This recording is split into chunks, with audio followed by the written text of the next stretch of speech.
Okay, so yeah, now we're going to talk about Rachel's trial. So Rachel was the mother of 5 who was walking on the Morin Trail in Maryland in the USA and was brutally attacked by this horrible man who I will show until he gets convicted. I will show his picture.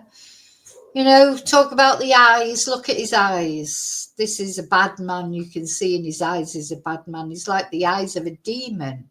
That poor Rachel, if that was the last sight she had looking at him, my God. Anyway, he's up for trial. The trial's scheduled to last 2 weeks, which is not very long. And the thing is, his defence hasn't got a leg to stand on. So I'm very positive that this is going to be full justice for Rachel by the end of it. But unfortunately, because he's pled not guilty, despite, overwhelming evidence, including DNA, Rachel's family are going to have to, see and hear some terrible things. And of course, it turned out he was an illegal immigrant who'd snuck across the border. He'd already killed someone in his native country in El Salvador. He committed an atrocity in Los Angeles. He's literally wandered around the USA with impunity, working. I don't know if he was using aliases, probably. And, he wasn't caught for quite a long time. So he got quite a long period of freedom before he was caught. Anyway, yesterday we looked at his arrest. And today, really, the only thing I want to talk about is how the trial is, how the jury selection is going. Now, the thing is, Maryland is a small place, if you like, a small courtroom. And this is a very high-profile case, especially in America. It's been used as a political tool by Donald Trump, her case, Lake and Riley, and it's any high-profile case of people killed by illegal immigrants. Donald Trump used it to great effect in his election campaign. So there's a lot of media there. There's probably a lot of public there from the area, the family. Rachel's got quite a big family. And so it's a small courtroom. Now, he did campaign, Victor the Viper, the perpetrator or the alleged perpetrator. He did campaign for it to be held out of the state. That was refused, thank goodness, by the judge. But the only problem is it means it is a small courtroom. It's a small courtroom. And there's problems fitting everyone in, apparently. And that's what we're going to look at. Joanne, that other case was in London at the Thames, in the Thames.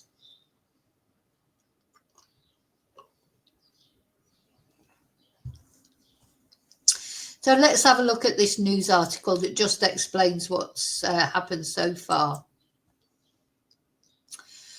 As the jury selection, now it's hard to find a jury. When you listen to this video and the questions that the jury was asked, it's God, you think, well, I would have got thrown off that jury straight away or not chosen, because the questions that they asked the jurors, to me, it's just logical that you would say, you would give the answer that would mean that you couldn't become a juror. But anyway, you'll see when we look at it. The second portion, which is that individualized questioning, and which is often done with that white noise in the background so that no one can hear anyway. What is going on in the courtroom as jury selection begins in the case against Victor Martinez Hernandez? He is the man accused of raping and killing Rachel Morin back in 2023. Hello, everybody. I'm Denise Koch, and welcome to WJZ's All Local News at 6. Much of the jury selection process has been behind closed doors, bringing plenty of drama and controversy to this high-profile case. Our Harford County community reporter Ashley Paul was in the courthouse all day. She says there are questions about whether this process is being handled constitutionally. Now, this is worrying me a little bit, because this guy, you know, as I say, the evidence against him is overwhelming. The only way he could, you know, he won't get away with it, but there could be a retrial called or a mistrial. All these things are very important, aren't they? That everything goes according to plan. Now, it is an open trial. You know, it's not a secret trial. But the problem is because the courthouse is so small, apparently for safety reasons, the judge ordered the doors to be closed and no media was allowed in there. Then apparently the media complained, so the judge agreed to open the door so they could at least hear what was going on in there. But don't forget, I mean, this won't happen later on probably, but they're doing jury selection. So I don't know if it'll say in this how many potential jurors they have. So that's a lot of people to start with. Let's say there's 100 possible jurors and they've got to choose 12 out of that. So just fitting 100 people in there, then you've got the media, then you've got the family, you know, it's a lot of people to fit into a small courtroom. So the judge ordered that the doors be closed and the media could not come in. So you can imagine the media was going mad about that. And the guy, the perpetrator, Victor, his solicitor, his barrister, lawyer, whatever, he's saying it should be private, you know, and this, that, and the other. But I don't think, you know, it won't make a difference to whether he's found guilty or not. The only thing that's worrying me is all this talk about, is it constitutional or not? That's the only reason why the trial might get delayed, I think. You know, I would be very, you know, I would be absolutely incredulous if he was found not guilty. But these sort of things are a worry.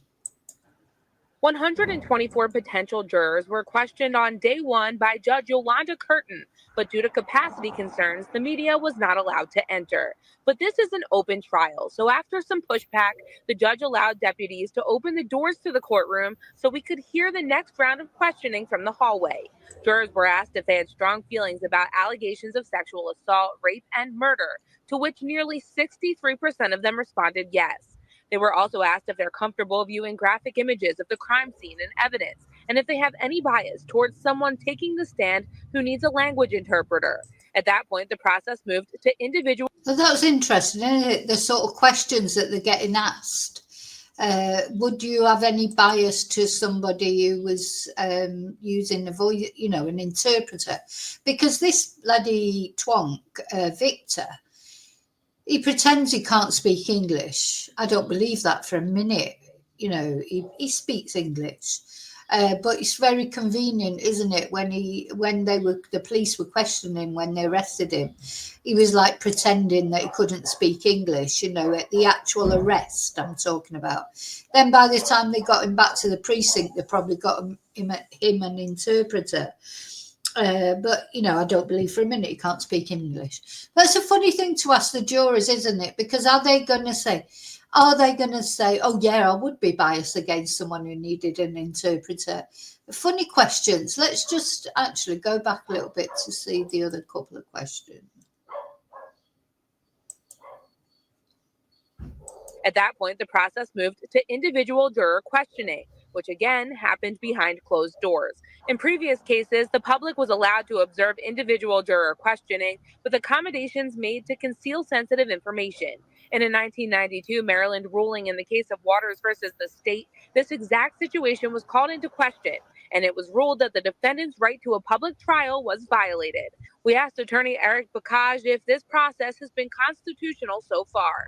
The general questioning of the pool under Maryland law should be open to the public. And the situation was called into question, and it was ruled that the defendant's right to a public trial cases, the public was allowed to observe individual juror questions if they have any bias towards someone taking the assault, rape, and murder, to which nearly 63% of them responded yes. They were deputies to open the doors to the courtroom so we could hear the next round of questioning from the hallway. Jurors were asked if they had strong feelings about allegations of sexual assault, rape, and murder. So, potential jurors were asked if they had strong feelings towards RAPE or murder. Well, who's going to say no to that? Of course, you've got strong feelings. this is what I mean. I wouldn't have got past the first round on this jury thing. Well, not if I spoke the truth. But then I think, the jurors will want to be jurors. So will they, will they give the true answer, or will they give the answer that they think that will let them be a juror? But of course, it's the actual the defence team who decides. Well, in fact, both teams, isn't it? I think what happens with jury selection, can't either side say no? I don't know if they have to give a reason why. But I think as the jurors come up, then the defence team and the prosecution team can object to jurors for whatever reason, I think. To which nearly 63% of them responded yes. They were also asked if they're comfortable viewing graphic images of the crime scene and evidence. So 63% of people said that they had, of the jurors, said that they had strong feelings about RAPE and red rum, which is, I'm surprised it's as low as 63%. You think that'd be 80%, wouldn't you? Somebody's been telling porkies there. Anyway, and then the next thing they were asked is something about graphic photos and things. Would they have any problem viewing them?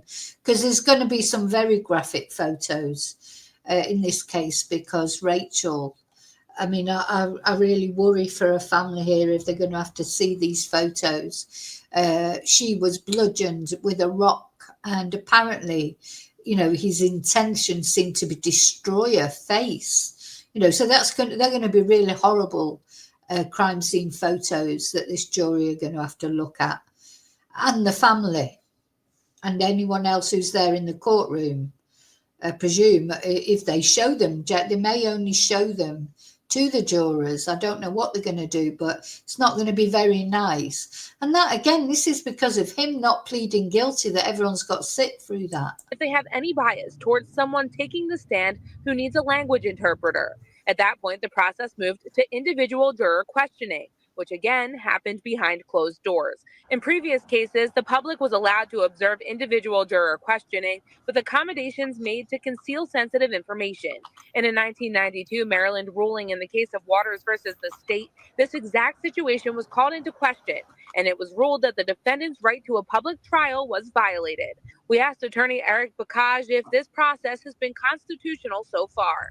The general questioning of the pool under Maryland law should be open to the public. And the then Court of Appeals, now the Supreme Court of Maryland, held in the Waters case that the denial of the public's right to be present during the generalized questioning, and in that case throughout the entirety of voir dire, was a reason to grant a new trial. Closing the courtroom for the second portion, which is that individualized questioning, and which is often done with that white noise in the background so that no one can hear anyway, I don't think closing the courtroom for that purpose would have any problem. We spoke with State Attorney Allison Healy, who said there was nothing she could do. We also spoke with the head of public affairs with. So I was just having a little Google there while he was talking about this jury selection process. So in America, the thing is that the juries are the jury pool is selected sort of almost randomly, really. And let's suppose you get 100 potential jurors. This is what's happening at the moment. And then they get asked a series of questions. And yeah, I think the defense or the prosecution can challenge a juror. Now, the judge will decide whether the juror gets removed or not, or gets, but the defense or the prosecution, if they can challenge a juror selection, if they think that juror will not be impartial, one way or the other, either for prosecution or defense, they can challenge it. They can ask some questions, and then they can challenge the selection of that juror. But it is the judge, I think, who has the final decision who the jurors are. But the defense and prosecution counsels can ask questions. For example, if you were, I don't know, trying a case of someone who killed a police officer, And it turned out that one of the jurors was an ex-police officer. Really, I suppose if you were the defence counsel, you're not going to want that juror, are you? Because if they were a previous serving police officer, and the whole case is about killing a police officer, if you were the defence, you would not want that potential juror. So there's those kind of things. But you've only got, at the end of the day, there's 12. You've got to come up with 12 out of the 100 or however many it is. The Maryland judiciary, who says he's trying to figure out how to fix this ahead of the days going forward. On your corner in Harford County, I'm Ashley Paul, WJZ. All right, thank you very much, Ashley.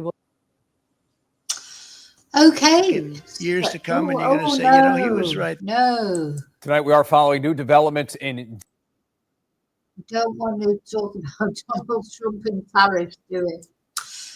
So yeah, basically that's where we are so far with Rachel Morin. Don't think they've finished the jury selection yet. Just let me check.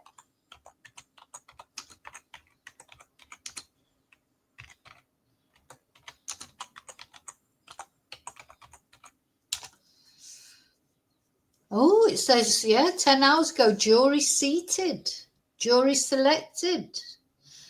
Oh, right. Okay, let's have a look. Let's have a look at these news things. So they've selected the jury. Well, according to this, let's have a look. This jury of 12 plus 6 alternates was finally seated and selected this afternoon, a full day earlier than first expected. Ah, yeah. They thought it was going to take the Harford County community knows about Rachel Morin's murder and has strong feelings about the allegations in the case. That was the clear takeaway from 2 days of jury selection. More than a year and a half after the 37-year-old mother of 5 was brutally raped and murdered along the popular Mott and Pot Trail in Bel Air, a jury was seated just after 3 today to decide the fate of the man charged in the case. It came after 184 people were summoned to the circuit courthouse this week to answer questions posed by 184 people. So that was, so they had to choose from 184 people, but they've done it in 1 day. As she was saying, I knew that it wasn't I thought it was going to go on, finish off today. Because, of course, I'm on a different sort of time thing than America. But I thought it would take at least 2 days. And it seems like everybody did. But no, they've chosen. They've chosen them. 12 out of 184. That was very quick, isn't it? By the judge as a big group in open court and then individually behind closed doors. Today, 97% of the jury pool told the judge they know about this case. Nearly 10% said they knew Rachel Morin and her family, and 12% of the panel members said they knew each other. Gosh, I mean, the thing is, that's it. Well, 97% said they knew about this case. That's how high profile a case it is, especially in America, because of the elections and the way this case was used as part of Donald Trump's propaganda. So, gosh, that's amazing, isn't it? And then it was saying 10% know her family and 12% knew her personally. So, I don't know about that, to be honest. Don't know if that's a good thing. Voir dire process revealed that the jury will hear testimony from dozens of witnesses, including experts in DNA and serology, as well as see graphic photos of the crime scene, the victim, and the victim's injuries. Do you have strong feelings about viewing these images? The judge asked. Nearly 40% of the possible jurors answered yes, and 67% told the court they had strong feelings about the allegations and charges in the case, which include murder, rape, and kidnapping. Gosh. Before they were sent home for the day, members of the jury were told they have tomorrow off and then told the trial begins on Friday. They must report back by 9:15 a.m. They will be sworn in, and then the trial will begin in earnest. Opening statements are first, of course. Reporting live in Bel Air, I'm Kate Amara, WBAL TV 11 News. So there you go. that's where we are with Rachel's case. The jury's been selected, for better or worse, very quickly. So for that reason, they've got today off, because I think they were expecting today for another day of jury selection. They've got today off, and the opening statements, or whatever they call it, is tomorrow. Trial starts tomorrow. I cannot wait for this trial to be over and for see this man get the justice, or see Rachel get the justice she deserves. Let's hope so. Anyway, let's hope there's no constitutional issues and all that crap that they're talking about. Makes me angry, because, you know what, Rachel had the constitutional right to walk around a park, you know, a trail, a nature trail that she'd been walking around since she was a child. She had the right to do that and be safe. So I couldn't give a shit, to be honest, about his constitutional rights. You know, he hasn't got any as far as I'm concerned. But there you go. You forego your constitutional rights, don't you, when you do things like that? But he's innocent till proven guilty. So we've got to remember that. Allegedly. Anyway, I hope it's not too traumatic to a family. I mean, it will be. Obviously, you can't get away from it. It's horrible that they've got to see these images of her, and I hope that it doesn't. Thing is, what you've got to hope is they don't just remember those images, they just remember Rachel as she was, which was a beautiful, not only beautiful outside, but beautiful inside, mother of 5, who was taken from this world by a murderous twonk who's going straight to hell, hopefully. Okay, so tomorrow then I won't be reporting on it, because tomorrow nothing's happening. That's today, isn't it? God, yeah. Because when they say tomorrow, they mean like Thursday, so Friday, but of course American time, that's when the trial will start proper. So that'll be the next update that I'll have for you. Will probably be Saturday now. Probably won't have I won't have an update tomorrow, will I? Because they're having a day off.